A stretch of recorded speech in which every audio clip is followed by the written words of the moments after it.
Hello, everybody, and welcome to another episode of Every Day's a Train Wreck. I am the perfect host for this, and I have a repeat since my life is a constant train wreck, including like at this very moment. But I have a repeat guest that I think you guys are going to like, hopefully love as much as you did last time, because we were just reviewing our numbers. And who's at the top? 4 people. Adam Torres, who we're going to talk to today from Mission Matters, his partner Shirag, who we taped earlier in the week or last week, I can't even remember, the astrologers / crystal people, and my bougie daughter and that ridiculous thing on Christmas and how she wanted a Birkin bag from her Secret Santa. So I don't know what astrology and crystals Shirag and Adam from Mission Matters, the podcast people, have in common, and my bratty daughter, but guess what? It's all encore. So Adam, thank you for being on the podcast. As always, we always have a great time. And how do I get on that Secret Santa list? That's what I'm talking about. How do I get on the list? This little witch, I was like, Coco, you can't tell a girl. Like I said, isn't the thing supposed to be, it's like $10 can my Secret Santa bring you a Rolex? Adam, literally, it's supposed to be $10 a day. And then the quote, big gift is $20. I'm not kidding you. She didn't even say like a mini Birkin. She said no. Listen to the it's on your own damn network. Adam, is who puts on our podcast, you guys. So no, it's on Adam's own thing. And I was literally, she's like, what are we going to talk about? When I had her on. And I said, I don't know, Coco, but don't worry about it. And by the way, I just told Adam off air. And then I said, Adam, we just got to get on air and start talking about this stuff because we were wasting all of our good material. But I said, every blasted time she says, well, I'm at Erewhon right now and I needed to get it because I had just passed a test or whatever. I'm going to be like, not so fast. You book your next spot, witchy witch, on the podcast, and then we'll be fine. But she was like, well, what are we going to talk about? Well, and I was like, I don't know. I'm just going to ask you questions. So I started literally asking her questions. Adam, I didn't know what she was going to say. And then I'm like, wait, let me get this straight. The max is $10 a day. Yeah. $20 for the big. She's like, well, so-and-so asked for this blanket that was a blah, blah. And she's like, at least I didn't ask for it. And I'm like, but it was still a freaking cashmere or something. She's like, don't you know that blanket? Like, I thought you're Miss Luxury Brand girl. And I was like, oh, I had no idea. Then, she's like, well, I wanted a Labooboo. And I'm like, are you freaking, I said, and Adam, I don't know how many times she and I went to Target. Okay. It was like, oh, and then I got to get this. She's having me help her map out the days for her Secret Santa. I'm like, that's the title of the episode, from Labooboo to Birkin, Coco's journey through life. Right? And I said, and then she's like, you understand how stressful it is for me right now. We have, what are freaking early decision applications for these colleges and and I'm just like, oh, really? How about your mother's stress of thinking of paying for one of these colleges? Like, hello? How about just the uniform violations of Little Miss? We get another letter from the freaking headmistress again. Mothers and fathers, please police your girl's skirts. And I freaking felt like writing back to her and be like, police your girl's skirt. Woman, I'm taking like a photo of her cheeks every day from down the hall because this girl's got those damn skirts hiked up so high, and it's an all-girls school. I'm like, who's there? Are you a lesbian? Which is fine, but what is it that you girls have the skirts so freaking short? So anyway, now that we're talking about it, guess what? She doesn't know, but she can be taping another podcast. I'm not wasting this hair and makeup today, Adam. That's right. What I'm trying to say. That's right. You get it. Right? I sure as hell, excuse me. I sure as heck do. I want to know, I got a question that I want you to ask. I want you to ask, what are her friends talking about when they're making their college decision? What are they really talking about? Not the curriculum, not the whatever. What's the real way that people are making, and it doesn't have to be her. She can answer it third party. What are the way that college students are now making decisions? Because I feel like there's always an undercurrent. There's always something. When I went to school, when I went to Michigan State, the reason I chose mine was it was a number at that point ranked as the number 2 party school in the country. Number 2. And that's what you wanted? Like you were like, wait a minute. And then number 2 was the number 1 study abroad program in the country. Okay, that I get. So it had, I could travel, and then when you're home, the best tailgates in the country at that time. Yeah, there Michigan State football. Come on. Yeah. So that's how college kids were making decisions when I was going to school. Now, and that's not what I obviously told my parents, but of course, no, it was like, it's a Spartan, it's a Michigan school. I'll be close to home, that kind of stuff. Oh hell! Well, as far as she goes, my thing is, listen, my goal is, how far can it be before we start coming back around the world? And it can't have a nonstop flight. Like Hong Kong. Like I don't want LA to Hong Kong for her. I want she's got to like Hong Kong and then stop so that she's not back every 10 minutes. You know what I mean? All these moms like, I don't know what I'm going to do when they're gone. And I'm like, I sure as hell do. I know exactly what I'm going to be doing when they're gone. I'm like, she's my last one. I was like, what time is that plane taking off, sugar? How about summer school? No. But what I think what it really is, it's a couple things. One, I swear to you, it's where the kids are applying on TikTok. Okay. So that'll be a good one. I want to see this. Totally. You got to get this from her mouth though, because that'll be amazing. Okay. Like to see. I want to see I want that validated. But if that's amazing. Well, everything is about TikTok. I mean, I know and then they are like, who are the girls that look cute that are posting on TikTok about the schools? I know that's a big thing of it. Wow. Number 2, where the cute boys I know it would or whatever. be like that for sororities and stuff like that. Like for sure it's like that. But she wants to be surrounded by like her people. Yeah. That's fair. And I'm just like, no, it's not, Adam. No, it's not. We go to, you're worried about what other bougie girl, high maintenance thing is sitting next to her in college? No, I'm like, can you get a job at Bear Stearns afterwards? That's what I'm interested in. What's my return on your investment and how fast can it come back? No, I do not care what other kind of, like whatever wingtip or whatever those nails are called, those dragon lady nails. But let me give you a different perspective on that though. Hold on. But Marley, hold on. Okay. So your network is your net worth. So when she is, even if like she may be shopping for the wrong, not exactly perfect thing, but I'll give you an example. If I would have known what I know now, would I have went to the same exact college with my maybe ability to get into other colleges? Probably I would have made a different decision. If I would have been choosing based off of a criteria of, I like the way that person looks, I would have probably chosen some different where would you have chosen? Okay, I'm dying to know, Adam, where would you have chosen then? I probably would have went to school in California, like for sure. I would have went to school in California. I would have moved because I would have realized pretty quickly like that. I knew that the suburb, like Midwest lifestyle wasn't exactly what I wanted to do. And I'm not against it. Well, I'm not against it. I'm not against it at all. These are quality people. Like I'm not against it at all. But I knew that's not what I wanted. Yeah. So when I graduated, what happens is everybody you went to school with stays there. And if I wasn't going to be there when I started moving west, I started over. So it's it's super logical. And I tell Chirag, speaking of your other top guest, so this is what I tell Chirag about USC. I'm like, they have the most unfair advantage ever because whenever somebody, why is their alumni university so powerful? And my only regret is I didn't go to USC. Why? Their alumni, if I knew I was going to be in Southern California, why is their alumni so powerful? Because when you graduate, where do you move? Yeah. There's nowhere to move. You moved to Newport Beach. That's where you moved. But they're still here. That's Southern California. They're still here. So you're not going to be like, okay, I graduated from USC. Let me move to Ohio. No.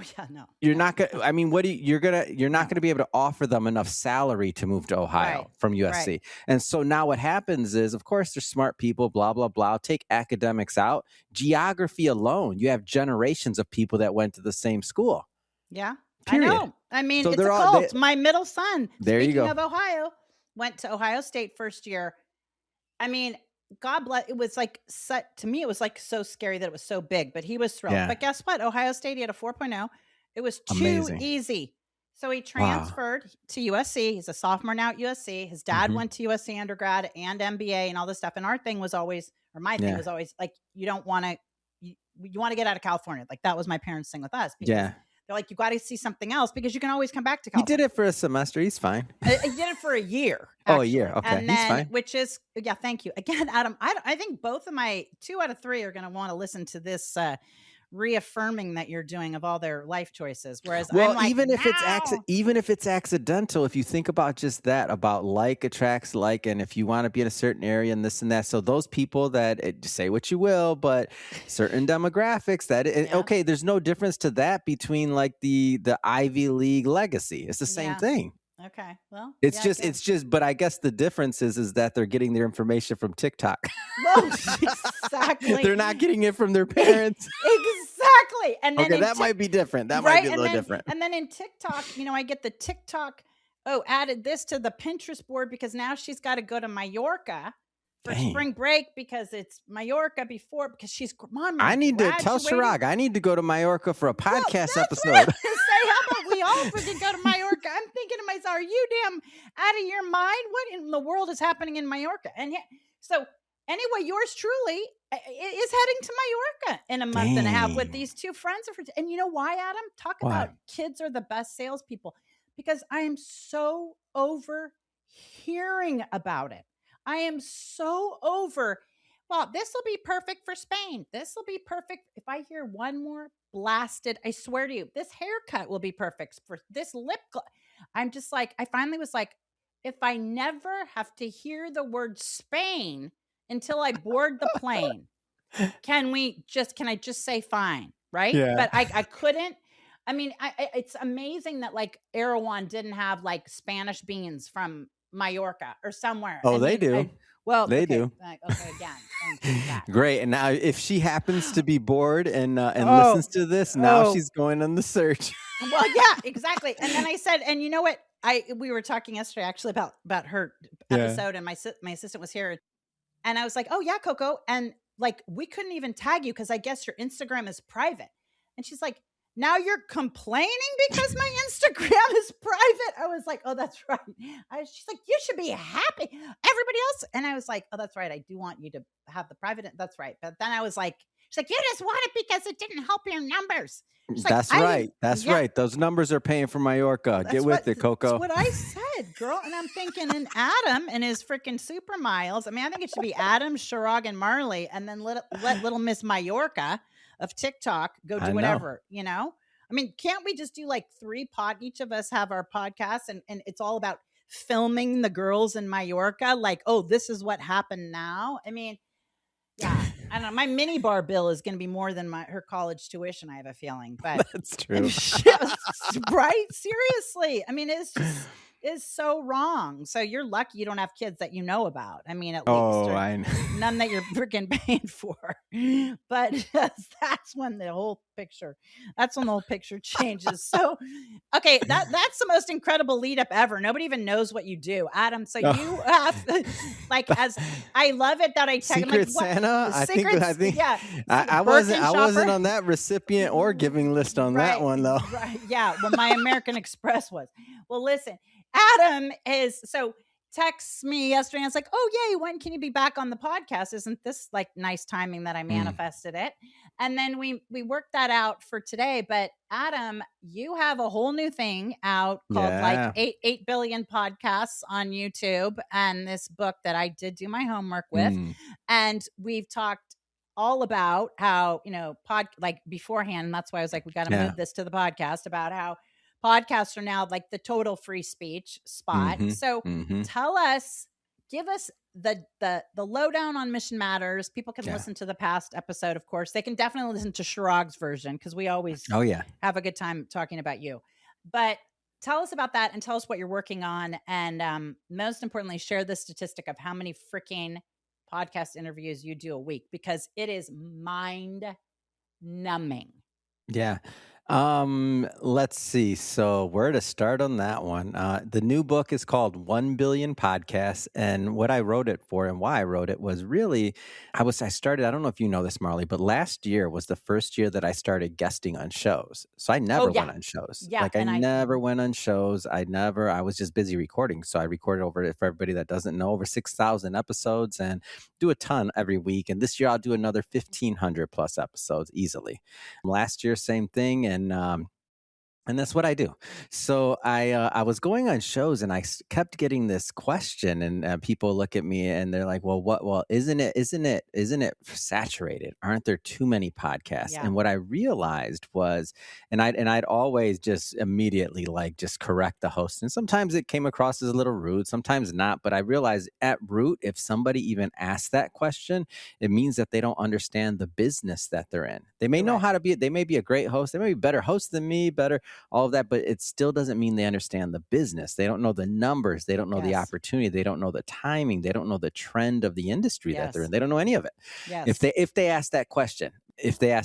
So I answered that question so many times. I sat down and I started writing the book, and that was really the avatar for it was two different people that had never started a show and that were maybe considering or didn't even understand why their voice should be heard. As one avatar. Second avatar was, I was so tired of podcasters quitting because they don't know the business either. They don't understand the opportunity. There's some stat out there, whether it's true or not, who knows, but I'll spread a little fake news here if I'm off on the stats. No worries. All good. Might be at 24, 26 episodes. Most people quit before then. And that's it. They never go past that. That's something like 90 or whatever the percentage is. Like that's what the majority of shows don't make it past that. Like, first of all, I'm kind of amazed. I got to tell you, and I think I've heard or maybe we've talked about it before. Yeah. A statistic similar, but I'm actually kind of surprised they make it to 24, 26. I mean, how do they even get that far? That's the main amount. Like, so I'm talking like 90% cliff. I mean, like everybody basically, but most don't. I'm sure the number goes up if you but I think that the number one, I can't prove this, but I think that the number one reason why people quit is because their expectations are incorrect. They're planning and they compare their podcast to other things, but they're not doing the math, and they don't get that it doesn't translate the same. And in the book, I make a simple analogy, and I talk about how somebody may compare their podcast to, let's say, Instagram, and they may think of a reel or something else like that, and they may say, "Wow, well, my reel got 500 or 1,000 views, whereas my podcast episode got 30 downloads or 50 downloads." And I would argue that those downloads, based on the amount of time somebody's listening, are actually more valuable in creating a real core audience. Yeah, you're right. That it's a completely different time spent. So I break down the math in the book, but just to make it super, super simple, somebody listens to 10 episodes of 10 downloads, that's 10, and you got an hour long, that's 600 minutes. That's a 600. That's a huge investment from somebody. And especially when we're talking about social media and how, it used to be like people had what was the statistic that people had the whatever attention span of a goldfish. And now it's like, I think they have the attention span of a fruit fly. I think it's like not even 9 seconds. It's like 2.25. But so they're seeing a reel, and when they're seeing a reel on Instagram, they are cooking dinner. They're also on Snapchat. I mean, they're doing 25 But it's other also, they're things. not watching it. So just that's my point. That's my point. But I mean, even just the math, even if they did watch it, that's the whole thing, even if they short. did, it's still only a minute. Yeah. It's still only a minute. So you do the math on that, and it's like, wait a minute. All of a sudden, those downloads become very important. They become very sticky. And then when you think about the platform side of things, Instagram, and by the way, I love Instagram. I'm an Instagram, and I put out a ton of content on Instagram. So I'm not against Instagram when I say this, but they're not the same. Yeah. So when it comes to even the platform, like guess what, Zuckerberg and all of them, they're not showing all your content to everybody that wants to see it. Somebody hits the follow button, maybe 10% of your audience gets to see it. If somebody subscribes to your podcast, 100% of the people that actually subscribe, they get the notification if they have them turned on. And Adam, this is so important. I want you to say it again, because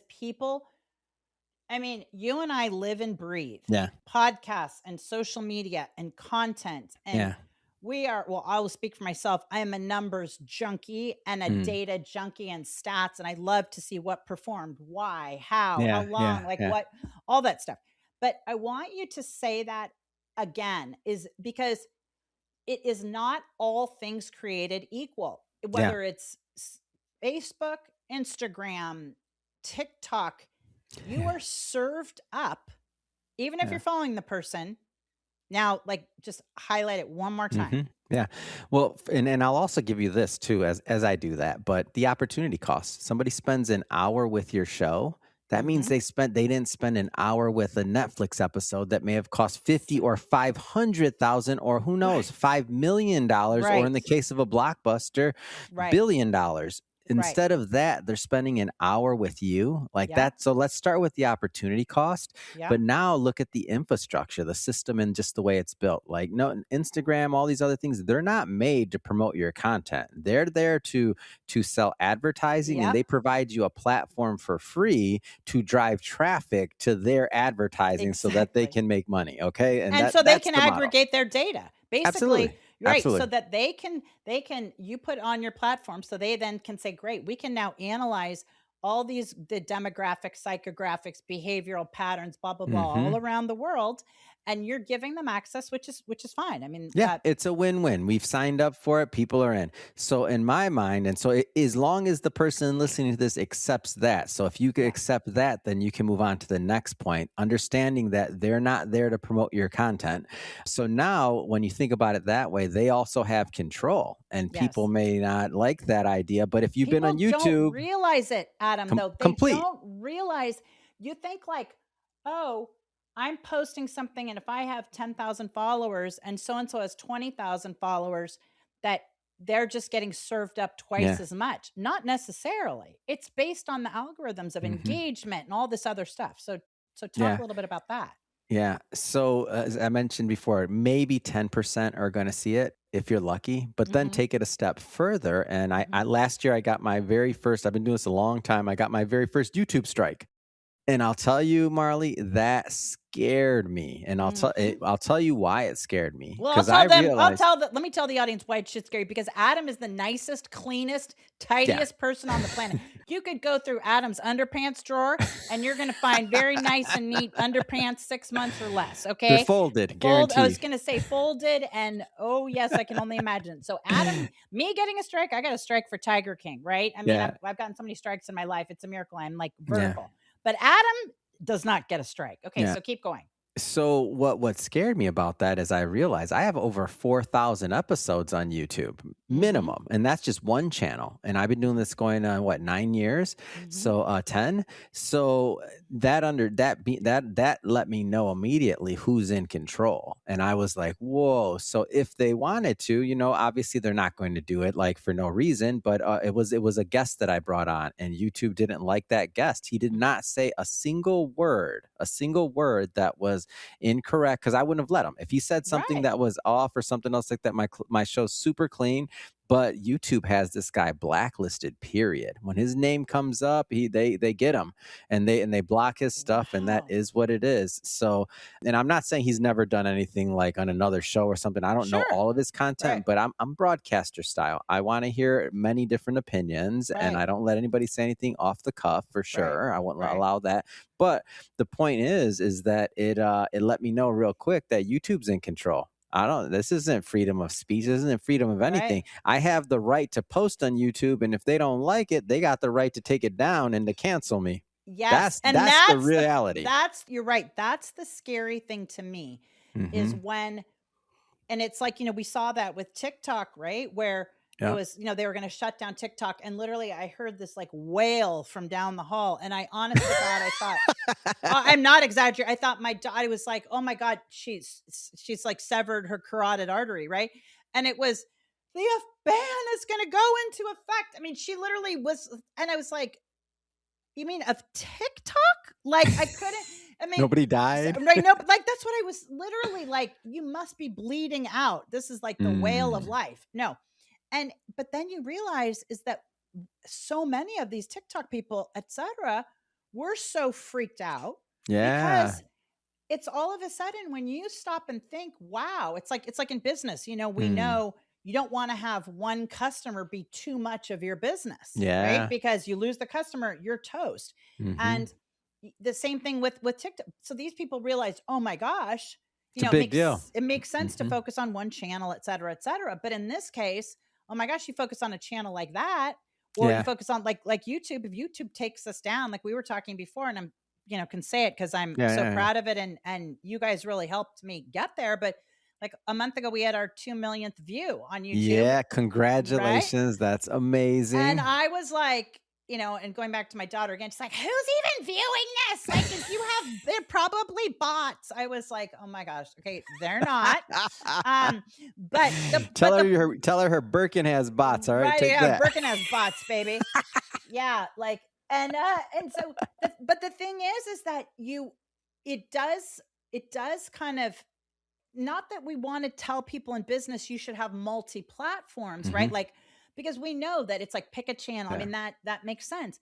But the one thing I will say is where you kind of have to play their game, which is you have to like have the podcast and have it be on YouTube, Shorts, Instagram, all that other stuff. But the one mantra I think in business, and I'm very curious as to what what you would say about it, is you've got to get them from quote their channel, somebody else's channel, to your channel, which is meaning you've got to get their cell phone number, or you've got to get, so you can do the SMS text messaging, or you've got to get the email, period, end of subject. I mean, if you don't have that, you're no longer in control. So if YouTube shuts down tomorrow, or TikTok is bought or banned or whatever, all of that goes away. But if you're continuing to say, hey, follow me on, or sign up for my free blah, blah, blah, then now you're back in control again, because now you've got an asset, which is, their information. But how do you, what do you think about that? Like on your podcast, I mean, obviously I've been on it and I certainly listen to them, but I can't really remember. Do you drive them to a certain spot in your sales funnel? Well, you said something, and I wanna slightly change it because I don't agree with it exactly. And that is, you said that you have to pick a platform. I'm a little bit more that you have to pick a message and a niche that you want to address, and then you backfill with the platforms that you can actually complete and that you can actually do. Like that you can actually fulfill. So there's a nuance in that, and I'll give an example. So, and the reason, well, actually, let me tell you why first, and then I'll give you an example. So the reason and the way that I look at this is that not everybody, people want and come to you for different things. Some may listen to your show or listen to a certain part of content that you create. They may come to you because they want that, like you're really smart and you're giving them something, but that doesn't mean they're your fan. You might just be teaching something to them, and then they're getting that lesson from you, and then they move on.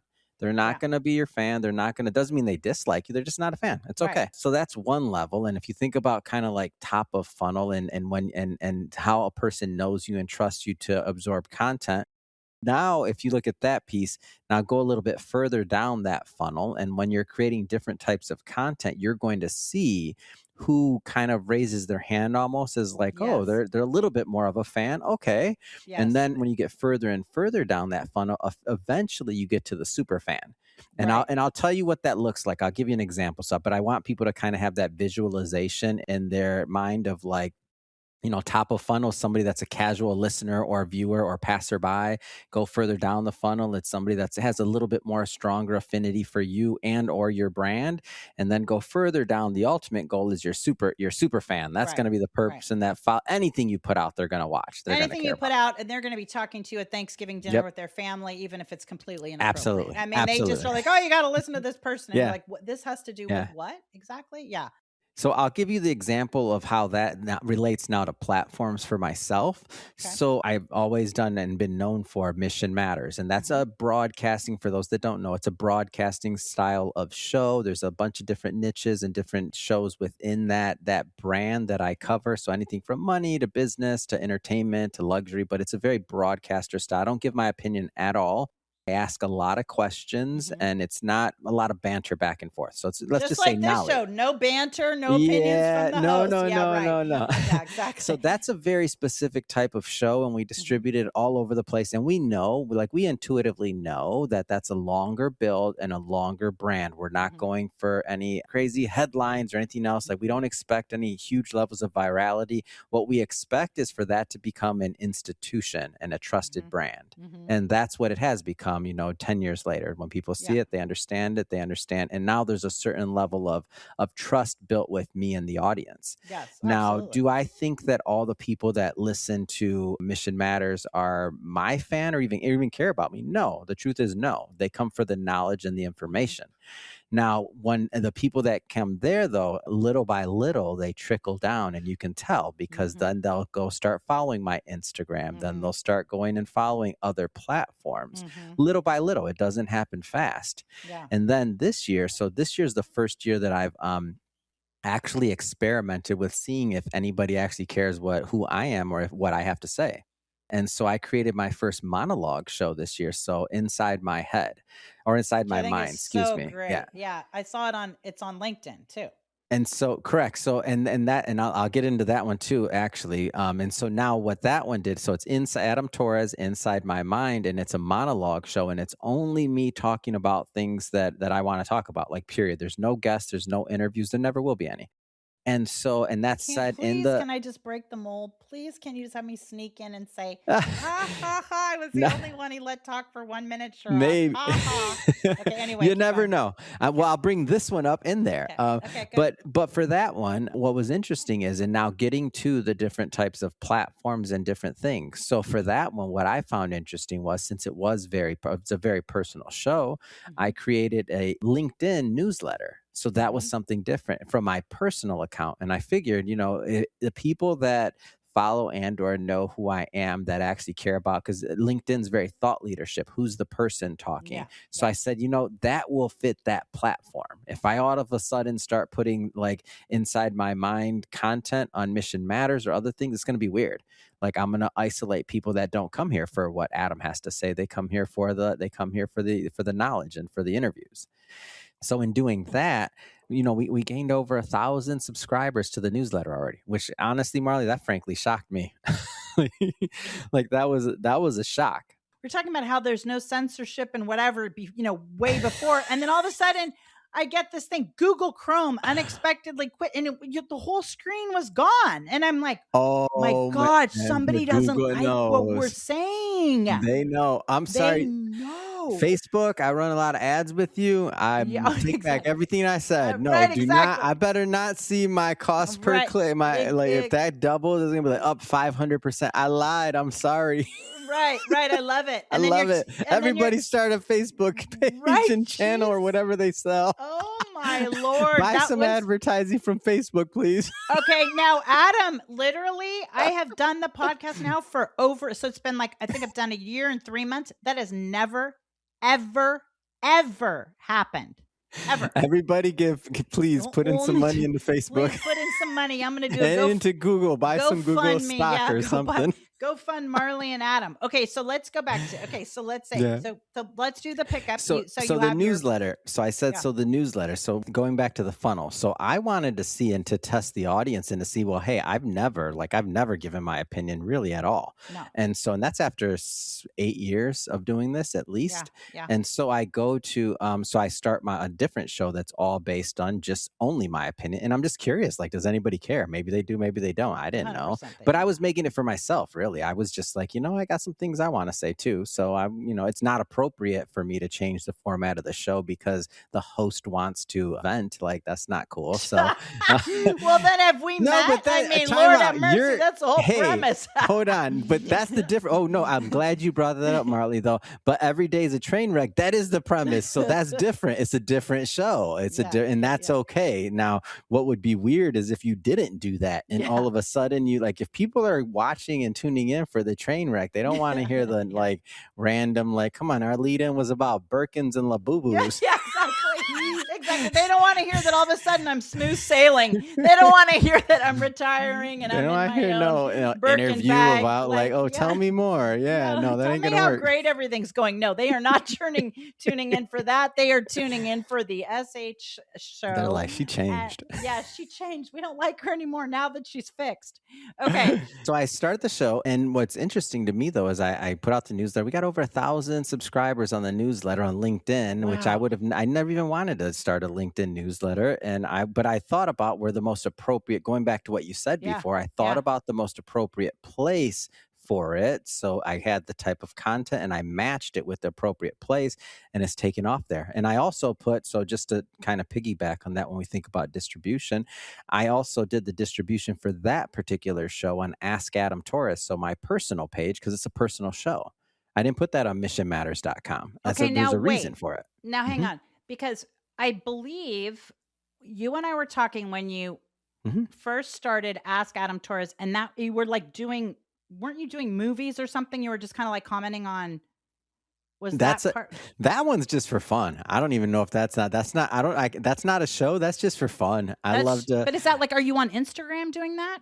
Yeah, that's a hobby. Only on my personal page. And I actually have a separate, good question. I have a separate Instagram that I created called Adam Rating.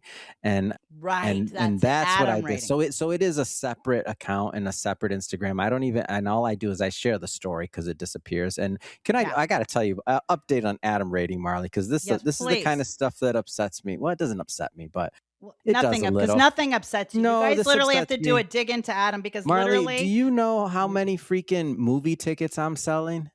People, but it's ridiculous. Like, I could do all this work, do all this other mission. Okay, that's good. Everybody likes Mission Matters, and it's a good brand. But I do this little silly thing. All of a sudden, people are like, "Oh, I'm going to the movies. Oh, I'm going to see that. Oh, is it really that good?" And I'm like, "Hold on, what? You're like, hello, what happened to my 10-year career that I have gone to Michigan State, the #2 party school, and traveled the world and practiced my 9,000 forget 6,000 interviews, Marley. No, forget 6,000 interviews. I put up a little post that says, "Hey, this is a 4-star movie."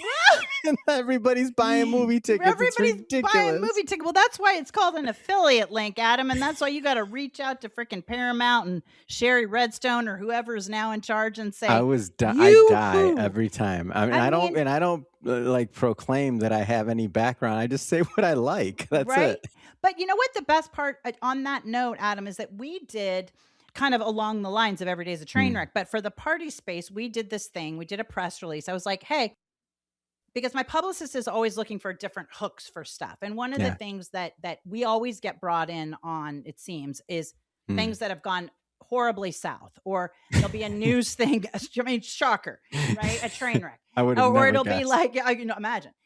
Or it'll be like, oh, this station wants to do something because, that like after COVID, for example, like people are getting married and then the venues would, go out of business. And they were like, how do you handle it for the bride and groom? So we came up, I was like, well, I love train wrecks and I love drama. So we came up with this thing called the Party Paramedics, right? Which is this basically like focused thing. It's kind of like the 911 of parties, where you could come to us and say, oh my gosh, our venue just canceled, or we just paid our caterer and they've, and we don't have them. And the event is Friday and we need all this stuff, like real difficult logistical things, or a key person quit, or somebody with all the information quit. And what's so crazy is just, I guess, calling it maybe the Party Paramedics, and maybe just like tossing it out there and saying, listen, if you are really in a ditch, like come to yours truly, because it's a great name though. Party Paramedics. Jeez, that's a great name. We sent out a press release, Adam.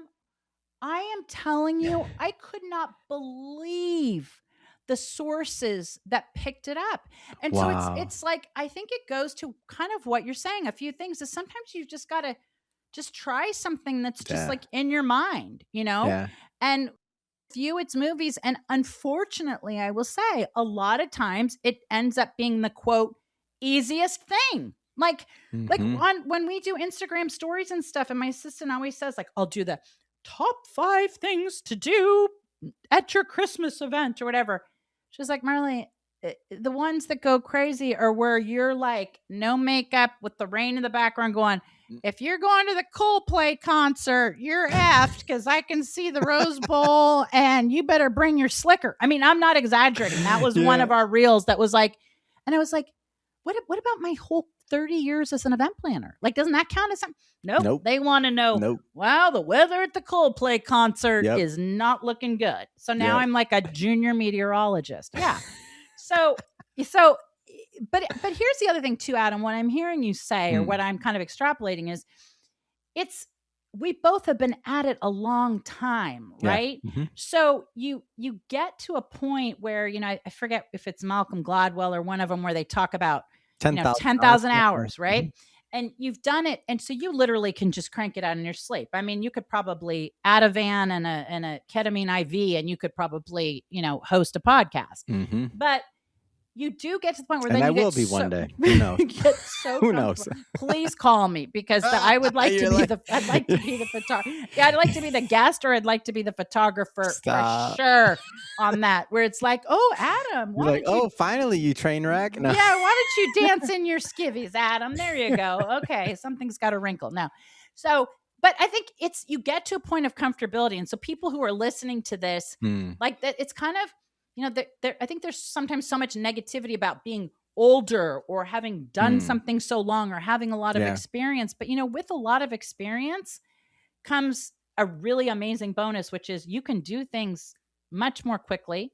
You can do them without thinking, and you can acid test something, toss out Adam matters or Adam talks or Adam thinks this, or, this is what's inside my, very like ironed head of Adam Torres, and then get 1,000 people on LinkedIn. And I'm going to go back to, I didn't even know you could, I mean, maybe I knew there were LinkedIn newsletters, but how did you even get people to sign up? Like, how does that even work? I didn't know, actually. It's like just a regular feature, and LinkedIn put it out organically. That's the thing. I just put out a thing, and it just, people started subscribing. I didn't even know. So you just said, hey. Yes. The first episode, that's what I'm trying to say, is the first episode, all I did was I just literally put out the newsletter and and announced it. And I don't even know if I'd say it was a real announcement, and I put it out, and it was like, whoa, it just started growing and growing and growing. I was like, oh.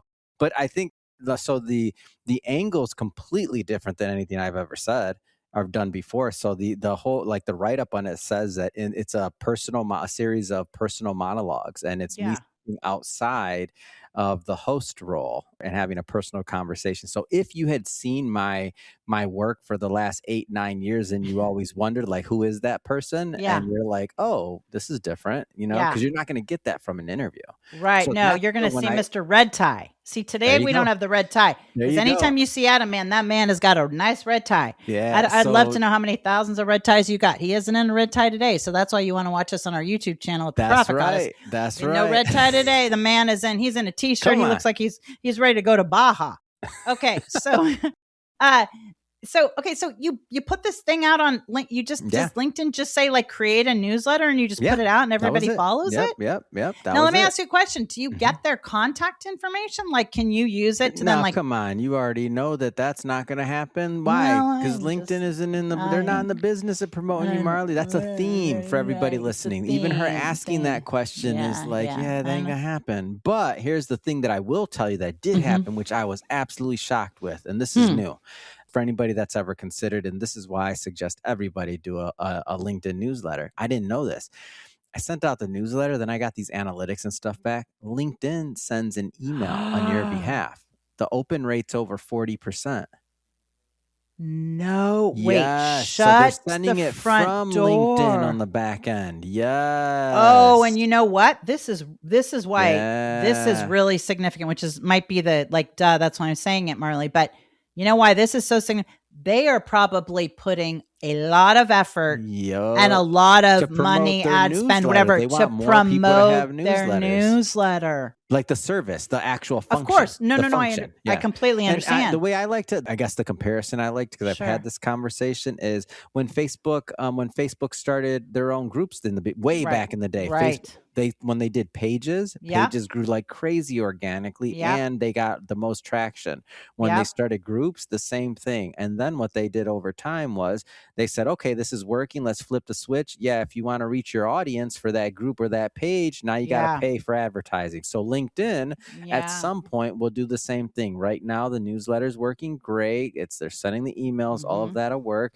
One day they'll flip the switch and they'll be like, all right, we got enough out of you. Now it costs money, and it's okay. But for now, and that's the way social media works. That's a theme. So if anybody's listening to this and they're kind of upset at that, just understand that's the game.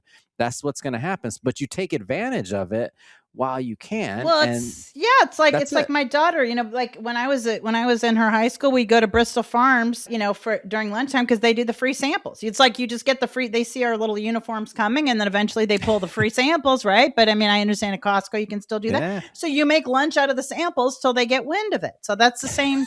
Right? It's the same damn thing. Everybody's going to go get a LinkedIn newsletter. You should have an affiliate link for that. It's just a good place to like, and that was just when I saw it, I didn't think it was a thing. Then I saw it worked and I'm like, oh, there you go. But it's also for that personal. And so it made sense. It made sense. And it's interesting. So now I have another subset. So now when you think about platform to platform, getting back to your original question, do you need to drive people from one platform to another? Yeah. I would argue it's more important to create content for platforms for what people are actually watching on those platforms. Yeah. People will, back in the day, like once upon a time, I remember when I first started doing this, everybody used to leave their handle. And then when they were like, so if I was to do an intro, I'd be like, hey, this is, Adam Torres, Ask Adam Torres on Twitter and on LinkedIn. Right. You used to open up a show saying that. Right. Because audiences weren't as sophisticated, so everybody kind of did it.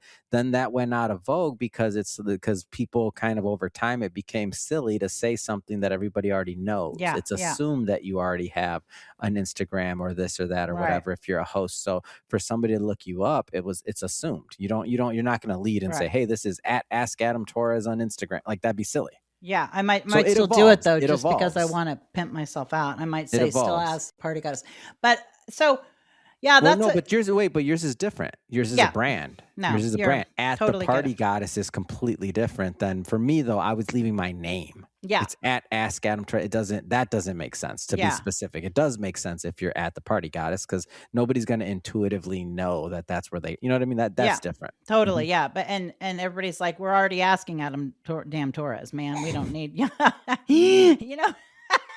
like that's like a no S Sherlock. I love it. And Adam, so then talk to me for a second, because for some reason when you talk LinkedIn newsletters and email newsletters and those things that have been around for forever, but they still work. I mean, I'm sorry, but they're assets. They're assets. They're the only thing you own. That you totally, and I will even go so far as to say, and everybody's going to really think I've lost my mind, but I'm even going to go so far as saying direct mail still works. If you have the right target audience, direct mail. For your daughter's age group, I was told, and I don't know, I had somebody on the show and they're a big direct mailing company. So of course they have a bit of a vested interest, but what they said, and I didn't fact check it, but it just made sense. Like for your daughter's age group or even younger, how much mail do they get?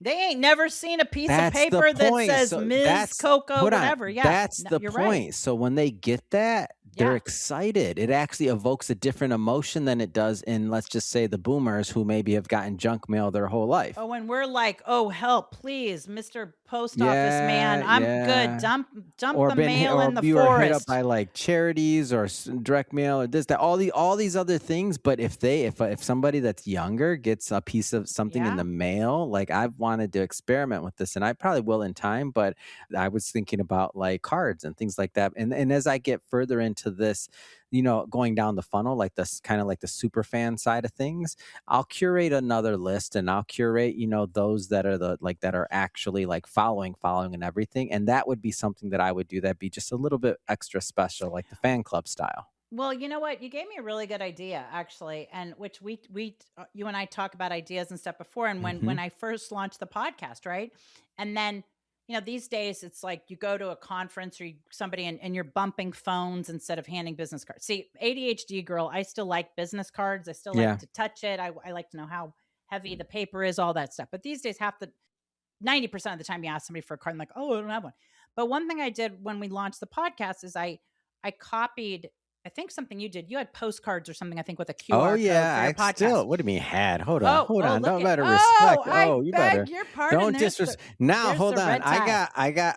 I have this jacket and it has really big inside pockets, and I Oh, keep no. these. I Oh, keep. no. Hold on. The new book. Oh, 1 billion Oh, podcasts. I'm not joking. I'll have like two. I have like 4 of these in my pockets, and I've gotten the best pictures, and I've handed them to some really cool people, and they love it. And it's every time. I never leave home. And you know what? Let me tell you something. Okay. This is funny. I'm at a New Year. Ask Adam Torres, everybody. Yeah. On New Year's, I'm talking to this guy. He's like the guy that founded Sobe, that drink, and all these other things. Like he does big things, and he's done big things. I know he does. I'm laughing like when you're like, oh, it's like Sobe. It might as well be like, oh, he founded Snapple. So get this. So I hand him, of course, I'm going to hand him my book, right? And I hand him my book, and I hand him like a poker chip. I handed him a poker chip because I have poker chips with my hands with me on it too. And I hand him a poker chip. And what the funniest thing is he's like, man, you must have a good. He says like, you must have a good product, and you definitely believe in this, that. And at first I think he's like, I think at first he's kind of messing with me, but he's nice. He's an older guy, and he's really nice and congenial. So I'm like, he wouldn't probably do an inside joke like that. Yeah. So I was waiting for the punchline, and he shows me these photos, and then he has like he carries around everywhere with him a plastic glove, and it's this new company that he created, or that he's funding, I should say. And I don't think he's the founder, but I know he's backing it. And it's on this plastic that doesn't use it doesn't use like your traditional source of plastics, and it's completely soluble, water soluble. So it's amazing. He wants to change the entire world for plastics. And so he's working on things that are that big. So what does he do? He pulls out this little plastic glove. You can't tell, it's indistinguishable from another plastic glove. And so that's what he's known as. And he's like, if anybody ever meets me, they know me probably. They might remember the Sobe thing, but they always remember I'm the plastic glove guy. And I'm like, well, I'm not going to say what kind of other glove you could be known for, but they must have been older. Yeah. So he had his product always with him. And so for me, I do the same thing, and it doesn't matter. And I got my newest one is bookmarks. So I have bookmarks with me always, because the book is too big to always take. I only carry like 2 or 3 of them on me. So I have a stack of bookmarks. And the reason is because I'm giving the book away for free. So there's a QR code on there, and I say, go to 1billionpodcast.com, download the book for free. Just scan the QR code when you want to read it, or go to YouTube and you can do it too. So now when I hand out the bookmark, it's equivalent to handing out the book, and then people relate it. Why? Because it's a bookmark, and people don't usually throw out bookmarks. Like I feel like you're like right, readers, because it feels like you're supposed to have it. To me, it takes me back to being a kid. Like it's like, and you feel guilty. It's like it's too nice. Yeah, well, a business card, you're like, I got 1,000 of those. But how many bookmarks have you been handed in in your life? I can say maybe 10. I don't know. Maybe I've gotten 10 in my entire life. Handed bookmarks? Nobody's ever freaking handed me a bookmark. Yeah. Adam, then you've gotten handing you bookmarks? I run in different circles, you know. I mean, maybe there's a Birkin bookmark I should get for my daughter for Valentine's Day. Well, but I want your assistant to see how many uses of bees and Birkin and alliteration we did on this episode. Can I make a request? Yeah, you know what? Actually, that should be the clip. Like, let's say how many bees. Yeah, I mean, now that I think about it, I need the Birkin affiliate link. They should be sending me the preview crocodile bag in like whatever bougie color. I mean, seriously, but they should be sending you a house in the Midwest, a two-story house on a 1/4 acre in the Midwest in your for your Secret Santa, Coco. Thank you very much. I mean, Lord have mercy. She'd be like, "What do I want?" The alligator one. Jeez. Have you heard from Malibu? I'd like to be in Malibu. Yeah, God help me. But I love it. But it's kind of what you're talking about too is it's always being prepared, right? Like if you're in business, even if you're in business, or let's say you're not in business and you're a stay-at-home mom, but you raise money for a charity. Well, you always have your QR code of like donate to leukemia, like something. Yeah. So like, and then like one of the things that selling Girl Scout cookies, take it smaller. Like what are people talking about? Yeah, are you gonna what are you talking about? Like they're gonna hit you up when you walk outside the store. What? You got to be shameless. Like they're in business. Absolutely. You got little girls out there marketing better than adults with businesses because they're scared to ask people for money. Right. And all these little damn girls are not. I mean, I'm telling you, these are the best salespeople ever. I want to recruit every senior at my daughter's high school, and because Lord knows they can do videos. They know how to do good makeup, lighting. I mean, meanwhile, I'm in the dark and shadows and whatever, and they've got like Sparkle Glow from Sephora and Brazilian Bum like highlighting their cheekbones or whatever. I mean, it's just yeah, it's unbelievable. And it's so funny because speaking of Brazilian Bum, my daughter and I got in an elevator. I forget where it was. I think we were in Canary Islands or somewhere random, right? And these girls not speaking English, not anything, and they got in, and I just said to my daughter, and I didn't even care if they heard, I was like, oh wow, it's the Brazilian Bum Club, because they all smell the same. Again, they all smell just like my daughter. And I said, and the girls started laughing, and I just was like, what kind of Kool-Aid do you people drink? They all just are in the same echo chamber. It's the same echo chamber. Which is why I gotta listen to podcasts, it's the same right? algorithm. It's the same echo chamber. And it's interesting because whenever you hear people this is, by the way, this is not to go too off topic, but what was the topic? I still don't even know what our topic was today. I think this is the danger, though. If we think about new media versus the way it's been done in the past, at least in the past, the majority were aware that they were being manipulated. You're correct. Now the real trick that's happened, and the real like magic trick in society, for those that are aware, is that how do you control the masses in the past? You control the masses in the past. I mean, you go back to like at one point, Soviet Union. I mean, you go far back enough, and how they issued absinthe, right? And they issued literally, that was part of your rations. And socialism was a certain amount of alcohol. That's how you keep people. Now you look at it, and you don't have to do that to control people. All you have to do is give them the illusion that they're running their own life and give them what they want. That's all you're doing. You give them what they want. Now you can control the masses really easy. So I'm gonna, if you want to control me, by the way, send me vodka and donuts. I'm very easily bought. If you'd like to control a 17-year-old, she's easily, and anything, send her a Birkin Labooboo to add to her wannabe handbag, or just follow her TikTok. There you go. I mean, literally the girl's gonna kill me. I mean, her ears are probably ringing. I probably have like a text right now saying, I feel like you're talking about me. I feel like you're talking about me. Yeah, I mean, oh my God, help me. If only somebody would talk about me. That's what I should say to her. All right. Well, Adam, I have kept you so long, and I am so grateful as always, though, because this was, again, no idea what the topic was, no idea how this is going to get Secret titled. Santa. Best Secret Santa gifts of 2026. Yes, exactly. Yeah.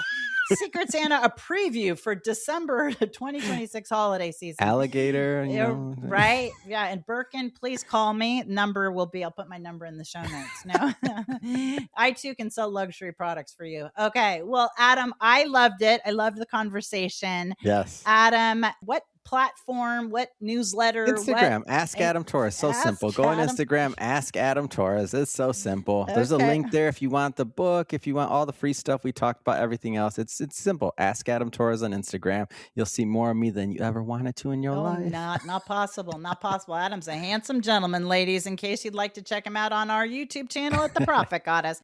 Okay, you guys. Well, this has been another amazing episode of Every Day's a Train Wreck. I'm your hostess, Marley Major. If you haven't already, please subscribe. Please like, comment. We would love that. And most importantly, share this episode with a friend who needs a laugh, maybe just needs like an update or some really good marketing ideas, because that's what we talked about too. And if you're interested in having your own podcast, you can ask Adam Torres, and he can get you very hooked up with Mission Matters. In fact, he can pitch you to Chirag. I don't know. We'll put it off on Chirag. All right. Did you guys talk about health in Chirag's episode? Health? Yeah, health. He is so healthy right now. I was just curious if that came up in your episode. Are you kidding me? No, we talked about how he didn't get into USC. No, he's ripped. He's so healthy. Are you kidding me? He's like Fight Club Brad Pitt ripped. Shut up. Swear, I saw him for the first time in months at this event we did in Orange County with Todd. You might have to do another episode with him about how he's. I'm talking Fight Club Brad Pitt ripped. Oh hell no! Had I done that, would I say that? I wouldn't say that if it wasn't true. Had I known that, this, it wouldn't be a headshot. I wish I would have known. It wouldn't be a headshot interview with him. It would have been like, I'm so sorry, we're having technical difficulties. Shrug. From your camera, it's got to be right to the waist. It's like the head to the waist. That boy has been working. I was like, holy smokes! Yeah, but that's funny you say that. He said something about how he does exercise, but he didn't say. He's like next level. I was like, what happened? Right. Literally, he's literally showing abs from the front of the stage. I'm not joking. Todd was like, show him. Let me see. He's like. Everybody was like, dude, I'm not joking. Top front of stage. I am such an instigator. Everything that I said is accurate, but man, am I an instigator. Well, that's good because I'm gonna text him and say, I understand I need to do like healthy living with Shirag next week. Please do. I love it. Well, Adam, again, I can't thank you enough, you guys, and please make sure to subscribe, send it to a friend. I'm at The Prophet Goddess on Instagram and YouTube. And it's a wrap. We'll see you next week. Thanks, everybody.